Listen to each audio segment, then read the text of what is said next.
Hi, everyone, and you're listening to this episode of Tiffany and You, the podcast. This is your host, Tiffany Yu. If you are new to the Tiffany and You podcast, this is a podcast where I'm chatting with friends who are using their voices and platforms to cultivate creativity, change, and compassion. Today, I have with me Maria Yuan. Hi, Maria. Hi, thanks for having me. Maria is the founder of IssueVoter. And before we get there, I always like to talk about how I know my guests.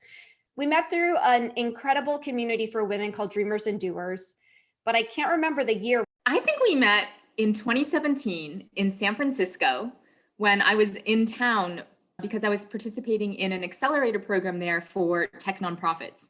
And we met up at a restaurant, and I can't remember what restaurant it was, but I think it was one you actually chose with some other people from the group. And then after that, I think it was maybe later that week, you and some of those people attended one of our first big pitches. I remember, and I still have my IssueVoter swag. I'm going to have Maria talk a little bit more about what IssueVoter is, but for season 2, I ended up having a forum where I had potential guests fill in. Why is it so important to be talking about this topic? So I just wanted to read what she wrote. She wrote, with a new Congress being sworn in on January 3rd, 2021 is a great time to talk about civic engagement, staying informed about what Congress is doing, and how to keep your representatives accountable. Now, with the transition in leadership, I'm excited to have this conversation and better understand how can we hold this new administration accountable. Let's rewind a little bit. I'd love to hear about what your origin story was about becoming interested in politics and civic engagement in the first place. Yeah, definitely. And this is one of those things that I have definitely become more aware of in hindsight. They say 2020 hindsight. So I grew up with parents who always voted. My dad fled communist China, and even from a young age, I had a realization that there are people living in countries where they don't even have the right to vote. And I still remember mock voting in second grade. And so that was my experience at 7 years old, feeling included and involved and powerful, and it was fun. And so those really early experiences definitely helped instill this value of civic duty in my habits. But then fast forward a bit, and I was in college, and I was part of a student government group that actually got to introduce and pass a bill. And so seeing that everyday constituents can actually make a difference was another piece of that puzzle. The next piece was I interned for a rep, where I saw that every constituent contact is tracked, but so few people actually reach out. So I still remember one of the busiest days in the office, we got 19 phone calls on a specific bill. And out of a district representing thousands and thousands of people, 19 is nothing. And so that was really striking to me. And then fast forward a little more, and I was working in Iowa on a state Senate campaign right before one of the presidential elections. And people know that Iowa gets a lot of attention during election season. And I realized that in Iowa, just like everywhere else, people are super engaged during election season. But we don't necessarily know what's happening between elections when the real work that's affecting our lives is getting done. And the analogy, which I'm sure you've probably heard me say before, is that you would never pay and promote an employee without seeing any of their work. Yet we continue to re-elect our reps without truly knowing if they're representing us and seeing their work between elections. I love this story of intergenerationally how it was instilled in you that voting was fun, even starting in second grade.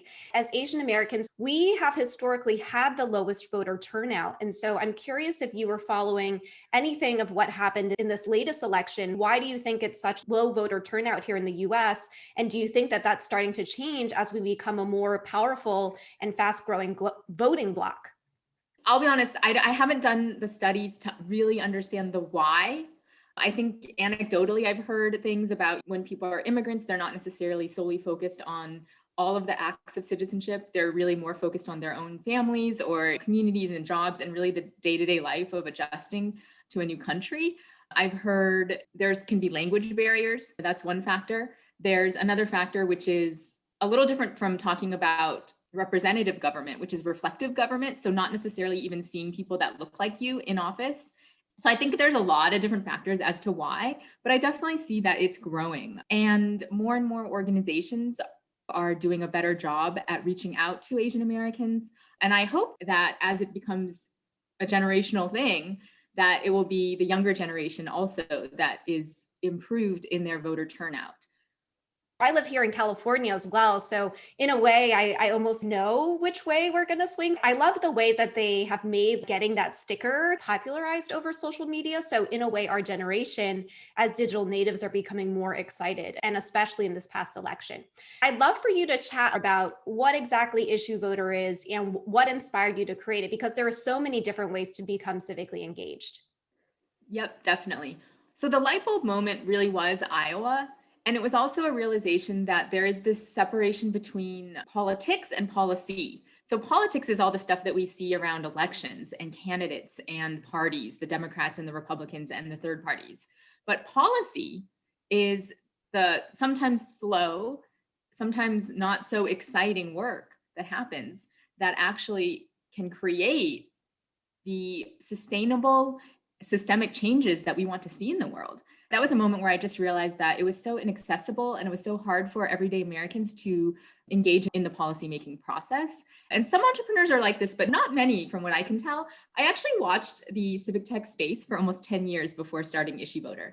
And the other thing with entrepreneurship, as you know, is timing. So when I had the idea for IssueVoter, the data wasn't even there. It wouldn't have actually been doable in the way that I was envisioning a platform for people to be able to easily understand what's going on and easily understand what their reps are doing. So that was like the general concept. And then in terms of looking at the civic tech space, I saw a lot of things out there that take the Silicon Valley approach, which ultimately end up being polls to sell your data. And they don't really have any impact on actual policymaking. And then on the other side, I saw a lot of websites that were great resources, but could be kind of dense, like not things that most people would want to engage with and not things that you could even engage with unless you already knew what you were looking for. That's what I saw in terms of the space. And so the gap and what I wanted to create was just something that was really easy and accessible. And so with IssueVoter, what happens is individuals, all they have to know is their address and what issues they care about. And I'll say to people, even if you don't think you're political or even if you've never voted, we all care about something. And whether we like it or not, politics does affect those things. And so people choose issues they care about and then get alerts before Congress is about to vote on a bill related to that issue. We translate the bill into layman's terms with points from both sides. And then that individual can send their opinion directly to the staffer in charge of constituent contact. And I would say that that distinction is also very important because there's a lot of noise and there's a lot of things out there about where you can make your voice heard. And I always like to stress to make your voice heard in a very effective way when it comes to federal policymaking. It's really your reps offices that need to hear that voice. So things like protesting, things like signing petitions, I wouldn't necessarily tell someone not to do those things, but I will say those are not the things that are going to have as much impact in that context. And then we show people the percentage of time their reps are voting, how they would want him or her to vote. And so I can look at my scorecard at any time and see my rep is representing me 10% of the time or 80% of the time. And I think that that's really important also because a lot of the action that we see and maybe already taking can sometimes feel like it's going into this black hole. Like you send your opinion and you don't necessarily hear what happens after. So I do think that feedback is important. And that's really what helps with the accountability piece of what we're doing. And by increasing accountability, by increasing knowledge and knowing who your rep is, I think we're also helping to increase trust in the system. Because I think that's in recent weeks, what we've seen a lot is there's so many people out there that just don't have trust in government or don't trust the system. And part of that is because people don't necessarily understand it. And part of it is because of misinformation. I love what you talked about in terms of the difference between policy and politics. And if you really want to enact systemic change, it does need to be at the policy level. And in my work specifically, I've been thinking a lot about how ableism is systemic and how so much of policies and procedures that were put in place decades ago are actually holding us back from becoming more economically empowered. We're going to take a quick break here, but when we come back, we'll continue talking with Maria about civic engagement and IssueVoter. Thanks. And we're back from the break here. We're chatting with Maria Yuan, who is the founder of IssueVoter. Before the break, we were chatting about her journey into civic engagement and what led her to start IssueVoter. I would love to hear about IssueVoter's impact to date. Definitely. So we are a small nonprofit, and almost purely through word of mouth, we do now have individuals using IssueVoter and benefiting from it in all 435 congressional districts. And we have sent now over 3 million alerts to individuals and opinions back to Congress, which is really exciting. Wow. And so those in the nonprofit sector really are what we would call indicators or outputs. When we think about our true impact, we really want to think about how are we actually changing people's habits? Are we doing things like motivating people to vote in the first place, helping people learn about new things? So what we can tell so far is that when we survey our people using IssueVoter, we have found that 94% have said they've learned about new issues. 59% said IssueVoter is what motivated them to register to vote or attend a town hall meeting or volunteer for an issue they care about. 47% have been exposed to new viewpoints. So I've had people tell me before IssueVoter, I didn't even know there could be another side to this issue. So that's really exciting, especially in the context of politics becoming more and more polarized. And 30% of people said that IssueVoter is what motivated them to vote in the first place. So in other words, they wouldn't have voted without it. So taking all of that data, that's how we like to think about impact. And the ultimate vision and impact is to have a more representative Congress. And so we can measure that over time and start to see if Congress is becoming more representative of people using IssueVoter based on the scorecards that we're providing. And I think that something that is exciting but also challenging about IssueVoter is it is definitely something that's the long game. It was almost this analogy of the tortoise and the hare. And we're like the tortoise. We're there in the race and we're going to be there all the time, every year, because legislation is happening all the time. And it happens at this very steady pace. The hare is things like these spiky moments that get a lot of attention, which there's nothing necessarily wrong with that. But I think what we want to do is we want to create an easy way for people to sustain that energy when that moment feels like it's died down and people move on to the next thing. I love the tortoise. Legislation's always going to be there. Just thinking ahead to what 2021 is going to look like with this new Congress, what are some issues that you think are going to be really hot button items that people should be more aware of? I think one of the most important issues for our country to be aware of relates to election laws. But I don't know that it's going to be the issue that's getting the most news coverage. So on the news right now, we're already seeing a lot of talk about immigration policy. We're already seeing a lot of talk about things like COVID relief. And so those are at least what I've seen making the headlines. And so there's definitely going to be movement on policy related to those issue areas. And pretty much every kind of advocacy group or issue-oriented group is going to be using this session of Congress to really push their issue forward. But I think that one issue that's really important for the health of our democracy and system going forward is how our elections are run, how people can register to vote, the influence of money in politics, all of those issues. And so there is a bill, and it's HR 1, it's called the For the People Act, that has been introduced and will be moving through Congress. So it will be interesting to see what happens in the Senate, and it will also be interesting to see what happens in the states. Because something that is really interesting about the US is this debate between federal versus state law and who really has jurisdiction and where things should be decided. And in the US, our election laws are primarily state laws. So that's why every single state seems to have a different process for registering, different rules for voting. Some states you need an ID, some states you don't need an ID. Some states you can pre-register when you're 16 or 17. Some states you can't do that. I mean, it's all over the place. Some do mail ballots, some don't do mail ballots. I mean, it's chaotic almost. And so HR 1 is an attempt at the federal level to make voting a lot easier and make access to voting a lot easier. And I think that's a nonpartisan issue. IssueVoter is a nonpartisan website. And my view is there are just certain things in the world that are nonpartisan. We shouldn't even be having this debate or feel afraid to say things, because wanting everyone to have a voice and wanting everyone to vote is nonpartisan. Although sometimes it unfortunately feels like it's not. Well, one of the current hot button issues came from the federal level, but it is trickling down through the state and city level is all about vaccine prioritization right now. So I've been paying very close attention to that. It's so easy to have an opinion. And I think that's why we've seen our country become as politically polarized as it's become over the last couple of years. How do you ensure that as you are putting these bills into layman's terms that you're staying as nonpartisan as possible? So when we summarize the bill, we really aim to just summarize what it will do. So a lot of that does take the actual text from the bill and just breaks it down into something that is a summary.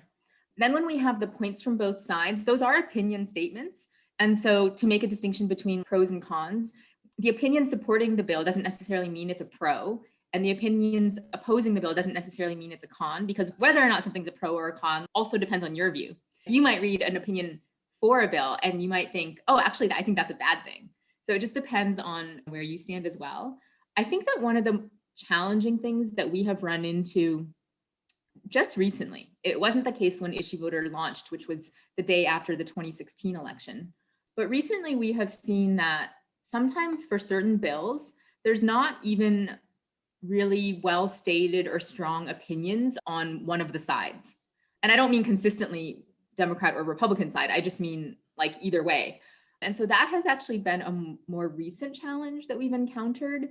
And it has to do perhaps with just less people out there talking about the bill. I'm not sure why, actually. I just feel like it's something that we've only encountered in the last 6 months or so. It could be because everyone focused on the election, so they weren't commenting on the bills as much. I remember you had a lot of Georgetown interns on your team. Is political leaning something that you are cognizant of as you continue to build your team, like making sure that you have people representing all different sides of the table? That's a really good question. It's definitely something that I'm very cognizant of on my advisory board, but it's not a question in our interview process for interns or team members or volunteers at all. And in fact, I had an experience one summer where we went through the whole summer with the 3 interns in New York. And this is when we were meeting in person. And at the end of the summer, at the end of their internship, I asked them, so what political parties are you? Because I actually didn't know. So to go through a whole summer with someone and not even know what party they are, I think kind of just shows that we really are nonpartisan. It didn't even come up. So I found out that out of those 3 interns, 2 were Republicans and 1 was a Democrat. And I didn't know that. And I wouldn't have been able to tell you that or guess that. I will say there is an act that I have been following. It's called the Raise the Wage Act. So the Raise the Wage Act, it would remove some minimum wage for disabled people. So right now, certain organizations who have filed something called a 14C are legally allowed to pay disabled people below minimum wage. So I didn't know that. And I think that's what's so interesting about both your work and my work is that a lot of people just don't know. Part of it is just getting that message out. So I've been thinking a lot about what power do I have as a constituent? And this will lead into my next question, which is, right now, I'm very focused on vaccine prioritization, but where I feel like I have the most influence is on the city level. So sending letters to the COVID command center here in San Francisco, but there's tons of work that's happening on the California level. And then I know there's work happening at the federal level as well. What made you decide that you wanted to start this at the federal level? Because there are so many different levers. I think that what excited me about it was to do something on a large scale that from day one, everybody could use. We didn't have to have something on the website that said, we're not in your state yet, but leave your email here and we'll let you know, that kind of thing. So that was one factor, is just wanting it to be from day one, something that anyone living anywhere could use. I think that the other aspect is certainly both are important. I mean, it is definitely one of our future goals to be able to create versions of IssueVoter for state and local legislation. And so that's something that more and more is a common question that we're asked is, when are you going to be local? Or when are you going to have this for our state? Or this is so great, I want this for my city. And if and when we are going to do that, frankly, will probably depend a lot on funding, on whether we have the resources to actually do that. And so it takes resources to not only build the tech, but also to watch the legislatures very closely and to determine which laws we should be alerting people about. Because even at the federal level, we don't cover all 15,000 plus bills that are introduced each session, nor would I argue that we ever should. It's important to help with making it easy for people to engage by already doing the work to narrow down when they should send their opinions. I know you had a huge win last year. You were named one of the CNN heroes. We were on the show, which was very exciting. So we were one of 8 nonprofits featured. It was amazing. It was a huge surprise. I'm definitely really, really grateful for that opportunity. Well, congratulations again. So tell me just how easy it actually is. So let's say I'm someone, I voted once in the presidential election, and I actually think there's no better time than now to be getting involved. So what exactly happens? How does it work? I put in my address and then what? Yep. So all you do is you basically just go to issuevoter.org. You can put in your address and choose the issues that you care about in less than 30 seconds. And then you will get an email when Congress is about to vote on an issue you care about. So it's not an app yet. It was a conscious decision also to be web first. And then from that email, it'll have the bill in a simple question. So whatever the bill is doing, it'll break it down into a question, and answering yes to the question is the same as supporting the bill. Answering no is the same as opposing it. All you have to do at the bare minimum is read the email. It'll have a summary of what the bill will do. You'll see both sides, and then you can click support or oppose. If it's something where you want to learn a little more or dig a little deeper, you could then click into the actual bill, read the bill. On the website itself, there are links to related news articles, so you can always dig deeper and discover more. I kind of think of it like almost like something like Wikipedia. This information is out there, but we're just bringing it all into one place. And similar to Wikipedia, you can always read a summary first and then dig deeper. And so the thing, unlike Wikipedia, we actually do send your opinion. So there's a real call to action. So when you click support or oppose, that's all you have to do, actually. So you just read your email and click a button. That's how easy it is. But what we're doing behind the scenes is we're sending your opinion to your rep.